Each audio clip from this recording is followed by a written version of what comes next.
अकात्सुकी एक स्ट्रीमर और एक गेमर होता है जो कि गेम को फिनिश करता है। तभी उसके कंप्यूटर में एक मैसेज आता है जिसमें उसको क्लोज्ड बेटा the ones with in genome खेलने के लिए इनवाइट किया जाता है। उसमें उसको पिक करने के लिए लोग भी आएंगे, बट वो उसका अकाउंट ट्रांसफर करके किसी और को वो गेम का इन्विटेशन नहीं दे सकता और वो ये खेलने के लिए मना भी नहीं कर सकता, नहीं तो उसको पनिशमेंट दिया जाएगा। तभी अकात्सुकी अपना आँख खोलता है और वो देखता है कि वो एक नई जगह पर चला आया है और उसको कोई आइडिया नहीं है कि वो इधर कैसे आया। वो वहां पर कुछ दूसरे प्लेयर से भी मिलता है जिनका नाम होता है कारिन और काइकोकू। एक जायंट पांडा उन लोग के पीछे लग जाता है और वो लोग उससे बचने के लिए भाग रहे होते हैं, बट अकात्सुकी एक फ्रेंडली पर्सन होता है और वो पांडा से दोस्ती करने का डिसाइड करता है। वो पांडा उससे दोस्ती कर लेता है, बट उस पांडा को कुछ ज्यादा ही सर्दी है। तभी उसके सामने एक आदमी आता है जिसने एक मास्क पहना होता है, जो कि उन लोगों को कांग्रेट्स करता है पहला स्टेज कंप्लीट करने के लिए। वो आदमी उन लोगों को एक रूम में ले जाता है, वहां पर उन तीनों के अलावा भी और प्लेयर्स होते हैं। टोटल मिलाकर वहां पर 8 प्लेयर्स होते हैं। सभी लोग अपने आप को इंट्रोड्यूस कर रहे होते हैं और वो कौन से गेम में कैसे है वो भी बोल रहे होते हैं, ताकि वो एक अच्छी टीम की तरह काम कर सके। तभी वो आदमी जिससे मास्क पहना होता है वो बताता है कि कैसे ये लोग इस गेम में किडनैप हो चुके हैं उनके ही लाइव स्ट्रीम में। अगर ये live stream 100 million views reach करता है तभी ये लोग गेम से बाहर जा पाएंगे, और जो लोग अपना टाइम इधर खर्चा करना चाहता है वो इधर ही रह जाए, ऐसे ही खतरनाक लेवल्स को पार करते रहे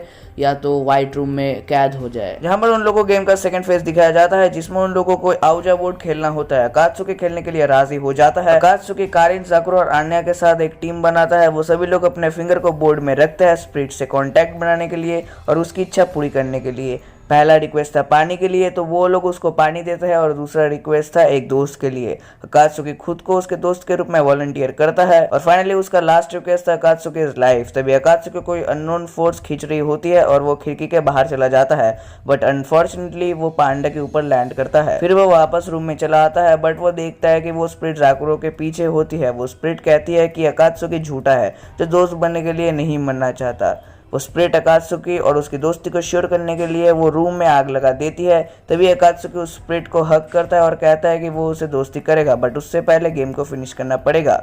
वो लोग दोस्त बन जाता है, इसलिए ये स्टेज भी कंप्लीट हो जाता है और उन लोगों को एक टोकन जैसा कुछ मिलता है जिसको क्रोमोसोम कहा जाता है। सबको फिर सेकंड स्टेज के बारे में इंट्रोड्यूस किया जाता है जिसमें उन लोगों को एक अंडे का पालन पोषण करना होता है, और ये अंडे से जो लड़की निकलेगी उसका नाम होगा मुरासाकी। अकात्सुकी के ग्रुप में अभी हिमिको, माकिनो और आनिया होती है। उनका फर्स्ट टास्क ये होता है कि उन लोगों को ये अंडा गर्म रखना है तब तक जब तक वो हैच ना हो जाए। इस प्रोसेस को फास्ट करने के लिए वो रूम में एक हीटर लाते हैं, आग लगाते हैं और पानी भी गर्म करते हैं। फाइनली वो लोग एक साथ हाथ पकड़ते हैं और उस अंडे को गर्म करते हैं। मुरासाकी सोचती है कि वो लड़की के बाल एक एफ्रो जैसा होगा, और अकात्सुकी सोचता है कि वो पांडा से कब मिलेगा। वो अंडा टूटता है और उसके अंदर से एक लड़की निकलती है जिसका चेहरा एक पांडा जैसा होता है और उसके बाल एफ्रो जैसे होते हैं। मुरासाकी ये सोचते सोचते डिप्रेशन में चली जाती है कि वो दिखने में बहुत खराब है और कोई भी लड़का उसे पसंद नहीं करेगा। तब वो लोग मुरासाकी को एक गर्ल्स स्कूल में ले जाते हैं।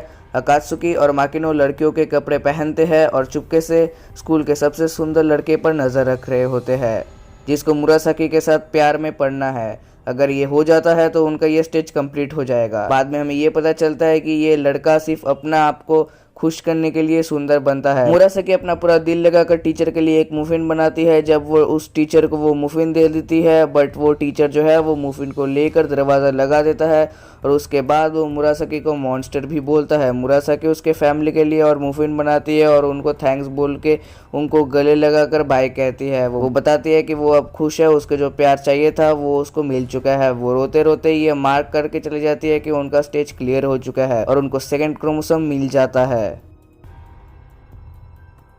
इसके बाद सारे प्लेयर्स टावर में रिटर्न करते हैं। काइकोकू जो कि साकुरा के साथ बाहर टहलने गया था, वो बताता है कि उसने कुछ ढूंढा है। तभी वो मार्क्स वाला बोलता है कि तुम सबको एक्सट्रीम लेवल स्टेज का पनिशमेंट दिया जाता है क्योंकि इन लोगों ने एक रूल तोड़ा है।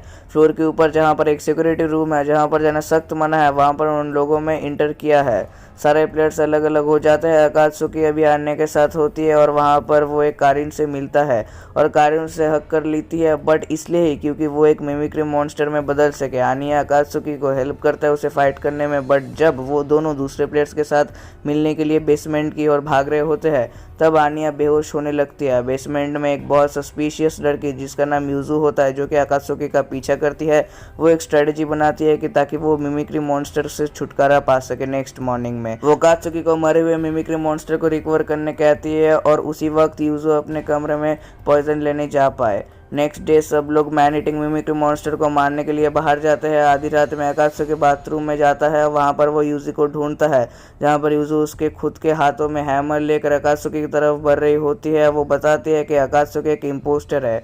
उसके स्टॉकिंग सिंड्रोम की वजह से उसको पता चल जाता है कि अकात्सुकी छोटे छोटे चीज़ों के लिए रॉन्ग हैंड का यूज़ नहीं करता, तो उसको पता चल जाता है कि वो अकात्सुकी नहीं बल्कि एक मिमिक्री मॉन्स्टर है। तभी यूजो उसे मार देती है। तभी वो मास्क पहना आदमी यानी अल्पाका उन लोगों को एक विलेज में ले जाता है, जहाँ पर सबने मास्क पहना होता है। वो कहता है कि इधर के डीमंस लड़कियों को किडनैप करते हैं और उसे प्लेयर्स की ज़रूरत है, या तो उन्हें उन किडनैप लड़कियों को बचाना पड़ेगा या तो उन लोगों को उस डीमन को डिफीट करना पड़ेगा। अल्पाका सभी को विलेज के एल्डर के पास ले जाते हैं, जहाँ पर गेट खोलते ही एक लड़की अपीयर होती है जिसके हाथों में एक चाकू होता है और वो उन लोगों को मारने के लिए तैयार होती है, बट काइको को डिफेंड कर लेता है। वो एल्डर और उसके ग्रैंड डॉटर कीका से मिलते हैं। एल्डर सिचुएशन को एक्सप्लेन करता है और बताता है कि उनके एक सिंगल और सुंदर लड़की चाहिए जो डीमंस को अट्रैक्ट कर पाए। अकात्सुकी वॉलंटियर करता है और यूजो बताती है कि अगर माकिनो ने लड़की जैसा ड्रेस पहना तो वो पूरा सुंदर लगेगा। वो लोग ड्रेसअप करके एक डेस्टिनेशन पर चले जाते हैं। कुछ देर बाद वहाँ पर दो बहुत बड़े डीमन चले आते हैं। ये डीमन एल्डर जैसा दिख रहा होता है क्योंकि असल में ये दोनों मॉन्स्टर एल्डर और उनके ग्रैंड डॉटर कीका होती है। वो कारेन को हॉस्टेज के रूप में लेते हैं और वो ये भी रिवील करते हैं कि वही वो डीमंस है जिन्हें इनको काउंटर करना होता है। माकिनो के आंखें काम नहीं कर रहे होते क्योंकि वो सो रहा होता है, बट फिर भी वो लोग अकात्सुकी और कारेन को वहां से ले जाते हैं क्योंकि वो कारेन को ऐसे ही नहीं छोड़ सकते। यूजो ने उन दोनों के ड्रेस पर एक ट्रैकिंग बग लगा दिया होता है। काई और जाकुरो उन लोगों को देखने जाते हैं, जहां पर अकात्सुकी और कारेन को पिंजरे में एक डॉल की तरह रखा होता है। पिंजरे में एक बेंड होने की वजह से अकात्सुकी वहां से निकल जाता है, बट तभी वहां कीका चली आती है। बट वो अकात्सुकी को देखकर भी उसको जाने देती है क्योंकि उसको बस कारिन चाहिए थी। कीका कारिन को एक मेड की तरह ड्रेस पहनाती है और एक डॉल की तरह, और उसको अपने ऑर्डर्स देती है, लाइक उसके लिए चाय बनाए। उस वक्त अकात्सुकी बचने और बचाने के लिए रास्ता ढूंढ रहा होता है, जहाँ पर वो काई और जाकुरो से मिलता है वापस, और वो लोग ये डिस्कस कर रहे होते हैं कि आखिर लड़कियां है कहाँ। काई अकात्सुकी को चाबी ढूंढने को कहता है और जाकुरो को लड़कियां ढूंढने को कहता है। मेंशियन के एक अलग जगह पर जहाँ पर डीमंस रहते हैं, वहाँ पर अकात्सुकी बंदी बनाए लड़कियों को ढूंढ लेता है, बट उसको चाबी ढूंढना था पहले। बट तभी वहाँ पर एल्डर आकर अकात्सुकी को इंजर करते हुए एल्डर को मारने की कोशिश करता है, बट वो कोई काम का नहीं था। तभी वहाँ पर अल्पाका चला आता है। वो एल्डर को थ्रेट देता है कि वो उसे ना मारे। जल्दी ही अकात्सुकी जाकुरो और काई के पास रिटर्न करता है, जहाँ पर जाकुरो बोलता है अकात्सुकी और कारेन को रिटर्न करने काई और मैं इधर कीका को देख लूंगा। तभी कीका अपने ग्रैंडडैड के लिए पुकार लगाती है, बट अल्पाका के थ्रेट की वजह से वो वहाँ पर नहीं आ पाएगा। कीका जाकुरो का मजाक उड़ा रही होती है कि कैसे उसके ट्विन सिस्टर की वजह से वो यहाँ फंस चुका है। जाकुरो अपने आप को संभाल कर ये कहता है कि वो अपने बहन को एकदम याद नहीं कर रहा, बट जब तक जाकुरो वहां से जाता नहीं तब तक कीका जाकुरो का मजाक उड़ा रही होती है। Move to the stage 6 of the game. Alpaca उन लोगों को एक प्राचीन खंडरों में ले जाता है। इस स्टेज को कंप्लीट करने के लिए एक लड़की और लड़का का ग्रुप चाहिए और उनको पूरा रास्ते में सच बोलना पड़ेगा खंडरों के अंत तक। आन्या और हिमिको का एक ग्रुप बनता है। हिमिको उससे बात करने की कोशिश करती है हेल्थ के बारे में, जहाँ पर वो लोग झूठ बोल देते हैं और तभी मम्मी अटैक्स करते हैं। पूरे रास्ते में फाइट करते करते वो लोग एक नीचे एक जगह पर गिर जाते हैं। वहाँ पर दीवार जैसा दिखने वाला एक दरवाज़ा होता है। हिमिको सजेस्ट करती है कि उसको शायद उस अल्पाका जैसा दिखने वाला वाल के मुंह के अंदर हाथ घुसाना पड़ेगा। ये अल्पाका इधर है, इसका मतलब ये है कि ये यहाँ का गार्डियन है, तो यही इन्हें क्रोमोसोम दे सकता है। वो गार्डियन तभी उन लोगों को कुछ क्वेश्चंस करता है और उनको सिर्फ सच आंसर ही देना पड़ेगा, अदरवाइज वाल उनको पिचक देगा। वो गार्डियन ये क्वेश्चन करता है कि उनका पहला प्यार कौन है, एक ऐसा इंसान जिसके ऊपर वो पूरा निर्भर रहते हैं, और फाइनली वो लोग बच जाते हैं और हिमिको ये कन्फेस करती है कि उसने उसके बड़े भाई को मारा था।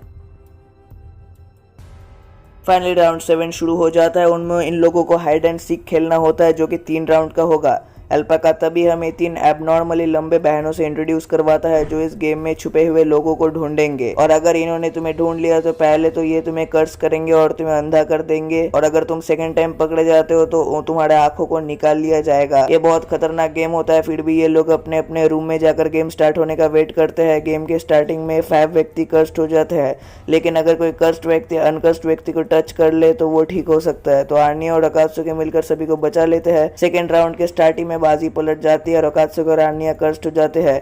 धीरे धीरे सभी कर्स्ड हो जाते हैं और गेम आउट ऑफ कंट्रोल हो जाता है। तभी उनको गेट खुलने का आवाज आता है और यही वो लोग सबसे खराब एक्सपेक्ट कर रहे होते हैं, बट ये तो सिर्फ माकिनो होता है जो कि अभी तक कर्स्ड नहीं हुआ होता है। वो सभी को बचा लेता है और लास्ट राउंड के लिए, और लास्ट राउंड में कोई कर्स्ड नहीं होता और सब बच जाते हैं और उनको एक क्रोमोसोम मिल जाता है। दिन के आखिर में अल्पाका उन सभी को रेस्ट करने को कहता है और सभी को रिलैक्स और एंजॉय करने को कहता है। वो सभी हॉट स्प्रिंग में जाने का डिसाइड करते हैं ताकि वो एंजॉय कर पाए। बाद में जब सभी सो जाए, यूजू के रूम में से जो उसे फाइल मिला था वो पढ़ रहा होता है, जिसमें उसे सारे प्लेयर्स का इन्फॉर्मेशन मिलता है और उसे ये भी पता चलता है कि यूजू के जो ग्रैंडपा है वो अभी बहुत क्रिटिकल कंडीशन में है। गुस्से से वो उठता है और एक रूम में चला जाता है जहाँ पर किसी को जाना मना था, बट अल्पाका उसे पकड़ लेता है और उसे व्हाइट रूम में कैद कर देता है। व्हाइट रूम में हारे हुए लोगों और अजीब लोगों को रखा जाता है। अल्पाका सारे प्लेयर्स को बुलाता है नेक्स्ट स्टेज के लिए, जहाँ पर वो लोग काई के बारे में पूछते हैं तो अल्पाका बताता है कि वो अभी व्हाइट रूम में पनिशमेंट के लिए है क्योंकि उसने एक रूल तोड़ा है।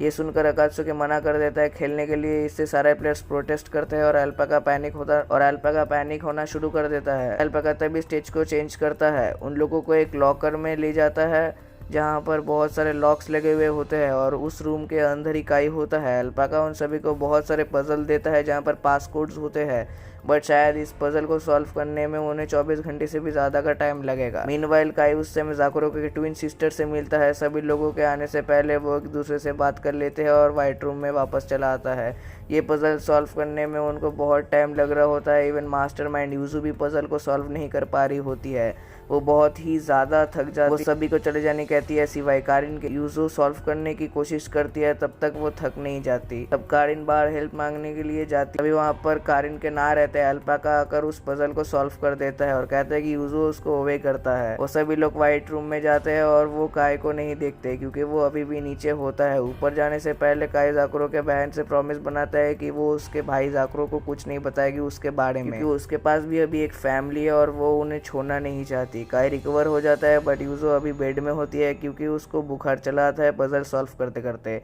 वो कॉन्फेस करती है कि वो अल्पाका के लिए काम करती है और अल्पाका ने सारे लोगों को इन्फॉर्मेशन पहले यूजू को ही दिया था। स्टेज 9 के शुरुआत में अल्पाका बहुत डरा हुआ होता है प्लेयर्स के रूम में जाने के लिए क्योंकि उसने काई को व्हाइट रूम में कैद किया था, इसलिए सभी लोग उस पर गुस्सा होते हैं। बट अकात्सुकी कहता है कि उसने अल्पाका को पहले ही माफ कर दिया है। अल्पाका उन्हें गेम से इंट्रोड्यूस करवा, इसमें सभी को अपने साथ मशीनों को लिंक करना होता है और वहां पर काई, यूजू, हिमिको और माकिनो को अपना एक चाइल्ड वर्जन मिलता है और दूसरी तरफ बचे हुए प्लेयर्स यानी अकात्सुकी, जाकुरो, आनिया एंड कारिन को इन चारों को बच्चों की तरह संभालना पड़ेगा। उनके सर पर लगे हुए फ्लावर्स अगर खिल जाते हैं तो तुम्हारा चैलेंज कंप्लीट हो जाएगा। उन लोगों को इन बच्चों को प्यार देना पड़ता है और ये ट्रिक बेबी, काई, हिमिको और यूजू पर काम करता है और प्लेयर्स पास हो जाते हैं। बट माकिनो का फ्लावर अभी भी नहीं खिला हुआ होता। अकात्सुकी गेम को कंटिन्यू रखने कहता है क्योंकि वो माकिनो को उसके सैड स्टेट से रिलीज करके माकिनो को स्माइल करवाना चाहता है। अकात्सुकी माकिनो का यंग बॉडी ढूंढ पाता है और उससे प्यार के बारे में बात करता है। वो उसे बताता है कि अगर उसका प्यार एक तरफा भी हो तो उसे बढ़ते रहना चाहिए। टीम उसको ये सजेस्ट करती है कि उसके फर्स्ट नेम से उसको बुलाना चाहिए, तो ऐसा करने के बाद माकिनो का फ्लावर खिल जाता है बट उसके बाल एक एफ्रो जैसे होते हैं। अल्पाका उन सभी को एक बोनस गेम के लिए बुलाता है। वो लोग इस गेम को सिर्फ फन एंड एंजॉयमेंट के लिए खेलेंगे पूरे 2 घंटे। फर्स्ट में इन सभी को अल्पाका के द्वारा बहुत सारे कॉइन्स दिए जाते हैं और उनको इन कॉइन के साथ सिर्फ गैम्बल करना पड़ेगा। जिसका पास ज्यादा कॉइन होगा वो जीतेगा और जिसके पास कम होगा वो गेम से बाहर। काई गेम को एक्सप्लोर कर रहा होता है जहाँ पर उसे एक पाइप मिलता है जहाँ उसे नहीं पता होता कि क्या होगा इसमें, क्या ये पाइप किसी को गायब करेगा या फिर किसी को सामने लाएगा। सेम चीज अकात्सुकी भी गेम को एक्सप्लोर कर रहा होता है जहाँ पर उसके एक बोर्ड गेम मिलता है जहाँ पर उसको उसके जैसा दिखने वाला एक स्लाइम ब्लॉब से फाइट करना होता है। अकात्सुकी फाइट को जीत जाता है उसको अपना दोस्त बनाकर और सेकेंड टाइम वो जब उस बोर्ड गेम को खेलने जाता है तब उसको एक ब्लैक होल नीचे खींच लेता है। अंदर जाकर बस उसे एक वुमेन की परछाई दिखती है जहाँ पर हिमिको सभी से हेल्प मांगती है। पाका बताता है कि वो अभी कुछ नहीं कर सकते। अकात्सुकी एक ऐसी जगह पर चला गया है जहाँ पर उसे कोई हर्ट नहीं करेगा, बट अगर किसी ने भी उसे वक्त पर नहीं बचाया तो वो उस जगह में हर समय के लिए अटक जाएगा। उन लोगों के पास एक आइडिया आता है और वो लोग कॉइन्स के बदले में विश मांग सकते हैं कोई भी, बट उनमें से किसी के पास भी इनफ कॉइन नहीं होते माकिनो के अलावा, बट वो भी इनफ नहीं होते विश मांगने के लिए। यूजुअली ये एक्सपेक्ट नहीं करती कि वो जिसे प्यार करती है वो उसे खो दे, तो वो सारे पैसे को गैम्बल में लगा देती है और वो बेट जीत जाती है। उन पैसों से वो विश मांगती है और अकात्सुकी रिटर्न करता है। तो यार बस आज के लिए इतना ही था भाई। इस वीडियो को एडिट करने में सीरियसली मुझे बहुत ज़्यादा टाइम लगा है, तो भाई इसलिए तो एक लाइक तो बनता है इस वीडियो में। और हाँ, मेरे चैनल को सब्सक्राइब कर देना और कमेंट में ज़रूर बताना कि नेक्स्ट मुझे कौन सा एनिमे रिकैप करना चाहिए। बाय द वे मैं सोच रहा हूँ मुझे स्पाई एक्स फैमिली रिकवर करना चाहिए, मतलब रिकैप करना चाहिए।